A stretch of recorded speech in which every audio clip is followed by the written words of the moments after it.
l'invité de la matinale. KTO Radio. Depuis 2023, abbayes et couvents font le plein lors du carême, mais aussi durant l'été. Mais alors, à quels besoins ces retraites spirituelles répondent-elles ?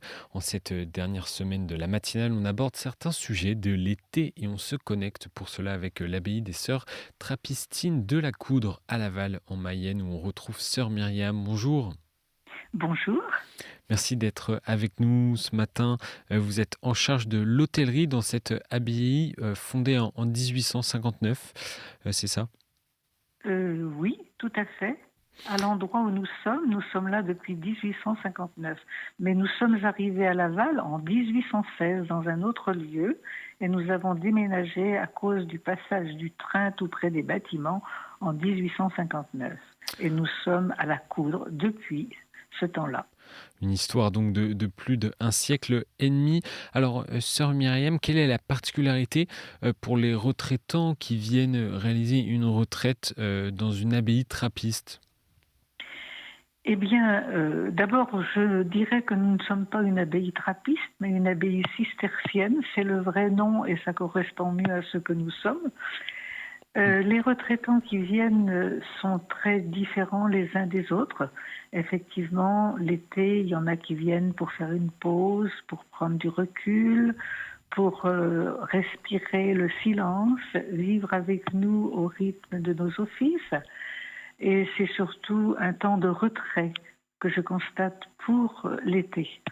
Les autres périodes de l'année, en particulier les temps forts liturgiques de Noël, du carême, de Pâques, c'est surtout pour vivre une vraie retraite en lien avec la liturgie très porteuse à ces époques-là. Et je voulais vous demander également, sœur Myriam, ce que recherchent les retraitants individuels, c'est ce climat de silence et de prière ?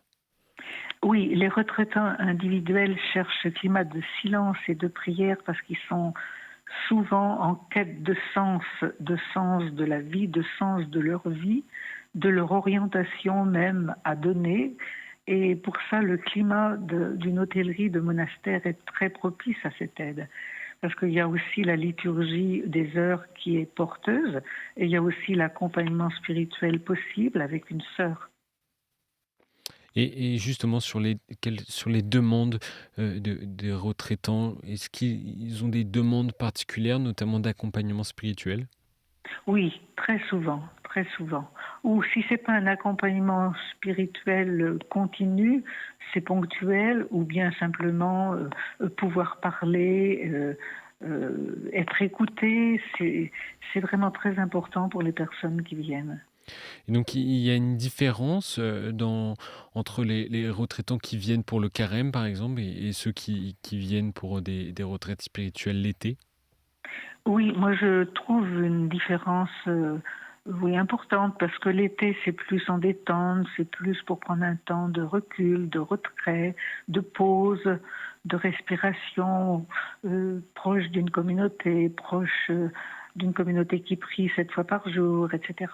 Alors que pendant le carême, ce sont des vraies retraites, souvent de type ignatien, mais même si c'est personnel, vous voyez, mais qui demandent des accompagnements, un suivi, une aide pour effectivement ruminer, respirer la parole de Dieu et l'écouter. On parle d'un boom, vraiment des demandes de retraite spirituelle depuis les années 2022, 2023, on l'a dit. Est-ce que vous partagez ce constat également à l'abbaye de la Coudre ? Oui, je trouve qu'il y a de plus en plus de demandes et souvent d'ailleurs on est obligé de refuser parce qu'il n'y a pas de place. Les places sont quand même limitées et vraiment on essaie de contenter tout le monde, mais c'est possible quelquefois qu'on doive reporter les dates à cause de l'hôtellerie qui est déjà pleine. Et souvent ça se joue au niveau de l'été durant la période estivale ou alors pendant les grandes fêtes, notamment pendant le carême ? Euh, Chez nous, c'est les deux, parce que l'été, nous sommes un monastère tout proche d'une ville, donc on n'est pas à la campagne, on n'est pas au bord de la mer. Vous voyez, donc le cadre est moins Hmm. porteur, si vous voulez, pour les promenades d'été. Mais par contre, pendant le carême et les temps forts liturgiques, même Noël, on a beaucoup, beaucoup de demandes, oui. Et comment vous adaptez à l'abbaye à cette augmentation des demandes ces dernières années? Eh bien, l'abbaye n'a pas à s'adapter parce qu'on offre l'accueil selon le nombre de chambres. Et en fonction du nombre de chambres, ça pose une limite, si vous voulez, hein. Mais Hmm. on accueille toujours de la même façon, il n'y a pas de problème. Mais ça demande pas quand il y a des périodes avec beaucoup de retraitants, ça bouleverse pas un peu votre organisation, en tout cas vos rythmes de prière? Non, ça ne bouleverse rien du tout parce que l'hôtellerie est quand même un peu à côté du monastère. Les hôtes en retraite ne sont pas à Hmm. l'intérieur du monastère. Donc ça ne bouleverse en rien. Alors, l'abbaye de la Coude, je fais un petit point actualité, est connue pour son travail du cuir, mais aussi ses produits de bouche, notamment son fromage, la Trappe. Et tout récemment, j'ai vu que vous avez été obligé d'arrêter la production de ce fromage à cause de Oui. l'inflation du prix du lait. On imagine que ça a dû être un vrai pincement au cœur pour les sœurs. C'est-à-dire que c'était un pincement au cœur parce que nous faisions ce fromage depuis 1870. Nous l'avons commencé en même temps que le port salut qui était fait par les frères. Et ça fait déjà plusieurs années qu'on pensait arrêter parce que le tonnage avait beaucoup diminué. Et là, l'augmentation effectivement de la matière première en ce début d'année nous a vraiment donné le signal qu'il c'était le moment d'arrêter pour ne pas continuer à perdre de l'argent Hmm. et voilà. Et par rapport au financement, aux recettes de l'abbaye, quelle part représente l'accueil des retraitants dans les recettes de l'abbaye de la Coudre? Euh, les recettes de l'abbaye de la Coude pour l'hôtellerie sont juste à l'équilibre, hein, parce que les personnes, il y a un chiffre qui est donné quand on me demande autour de combien la journée se paie, parce qu'on n'a pas de prix, on n'est pas un hôtel, on n'est pas un Hmm. gîte, donc les gens donnent ce qu'ils veulent et ce qu'ils peuvent donner. Donc il y en a qui donnent un peu plus, donnent un peu moins, mais ça ne doit en rien arrêter le désir d'une retraite d'une personne. Important de le préciser.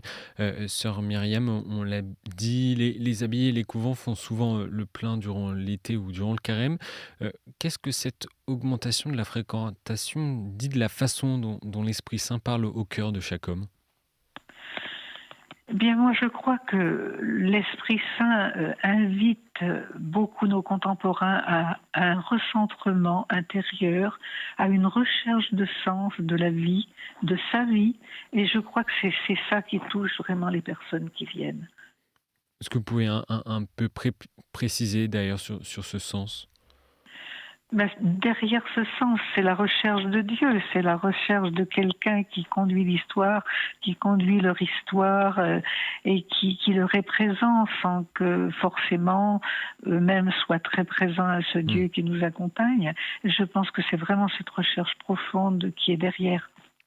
Et pour les auditeurs et les auditrices qui nous écoutent et qui, qui n'ont jamais vécu de temps de retraite, pouvez nous expliquer ce qui se vit intérieurement? C'est un moment où l'on fait le vide ou alors c'est justement un moment où on fait le plein? Les deux. Je crois que la première chose à faire, c'est de faire un certain vide, c'est-à-dire se rendre se rendre disponible avec une ouverture du cœur. Et justement, c'est dans ce vide que Dieu apparaît, ressurgit, euh, dit sa présence. Mmh. Dit sa présence qu'on ignore ou bien qu'on fuit à cause de beaucoup de diversions extérieures et ça empêche de se recentrer sur l'essentiel. Donc faut vraiment c'est un temps où il faut vraiment se mettre à l'écoute Exactement. et pendant ce temps, suspendu, que sont les vacances également, les vacances d'été, en quoi c'est une période privilégiée pour, retrouver Dieu? Mais c'est une période privilégiée parce que les gens qui sont en vacances ne sont plus préoccupés par leurs tâches, par leur travail, par les tensions que ça suppose, par le non-stop. On n'arrête pas quand on est au travail, surtout les gens qui sont dans les grandes villes. Le temps d'aller au travail, le travail, après on revient chez soi et puis c'est la famille. Enfin, finalement, il n'y a jamais de temps de vraie pause. Alors que pendant les vacances, ce temps de pause est possible. Et quels conseils est-ce que vous pourriez donner à nos auditeurs pour vivre ce temps, ouvrir sa Bible, suivre la liturgie des heures via une application de téléphone ou lire une vie de saint? Moi, je crois que quand on est dans un monastère, on se laisse vraiment porter par la liturgie des heures, par la prière. Et vous savez, tout se met en place un peu tout seul. Vous voyez, on est vraiment porté par une communauté qui prie. Et en général, chacun trouve son chemin à travers ça. Mais quels conseils vous pourriez donner à une personne qui n'est pas dans un monastère, justement, qui ne peut pas vivre en retraite, mais pour quand même réussir à vivre ce temps privilégié? Ben, tout simplement qu'elles prennent de temps en temps des temps de silence, des temps de prière personnelle, soit avec un psautier, soit avec les textes de la messe de chaque jour. Enfin, vous voyez, il y a moyen de trouver des, des aides, mais je ne peux pas les énumérer. Il faut que chacun trouve pour soi-même. Et une dernière question sur Myriam. Euh, que souhaiteriez-vous dire aux personnes qui réfléchissent à passer un temps de recueillement dans un monastère? Eh bien, je ne peux que les encourager à le faire. Et puis, si une abbaye n'a pas de place disponible dans son hôtellerie, il y en a plusieurs, donc il y a le choix. Il y a le choix à travers la France, hein, entre les abbayes cisterciennes, bénédictines et Carmel, etc. Toutes font de l'accueil spirituel. Hmm. Et disponible d'ailleurs sur le site Retreat. Vous en faites également, vous êtes également sur ce Oui, site-là. oui, oui, tout à fait, oui, oui. Donc on peut vous retrouver www.abbaye-coudre.fr. Merci sœur Myriam d'avoir accepté notre invitation ce matin et bel été à vous. Merci.